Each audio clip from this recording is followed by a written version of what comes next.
Let me be clear. President Trump and his president Trump entire এবং তার পুরো administration প্রশাসন stand fully আইসিই behind এর the সাহসী heroic men নারী and women ও of পুরুষদের ICE পাশে and will সম্পূর্ণভাবে always দাঁড়িয়ে uphold আছে। law and order যুক্তরাষ্ট্রে in the United আইন ও States শৃঙ্খলা of America. সবসময় বজায় The রাখা deadly হবে। incident that took গতকাল place in মিনেসোটায় Minnesota যে yesterday প্রাণঘাতী occurred ঘটনা as a ঘটেছে result of a তা আমাদের larger দেশ জুড়ে ছড়িয়ে পড়া একটি বৃহত্তর ও অশুভ বামপন্থী আন্দোলনের ফল। এই আন্দোলনের কারণে আমাদের ফেডারেল আইন শৃঙ্খলা বাহিনীর সাহসী সদস্যরা সংগঠিত হামলার শিকার হচ্ছে।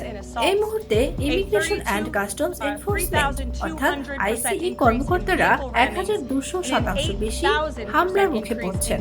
গাড়ি দিয়ে ধাক্কা দেওয়ার ঘটনা বেড়েছে 3200%, আর প্রাণনাশের হুমকি বেড়েছে 8000%।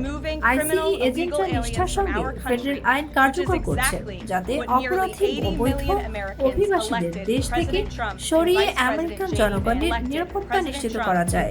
ঠিক এই কাজটাই করার জন্য প্রায় 8 কোটি মার্কিন নাগরিক প্রেসিডেন্ট ট্রাম্প ও ভাইস প্রেসিডেন্ট জেডি ভ্যান্সকে নির্বাচিত করেছেন।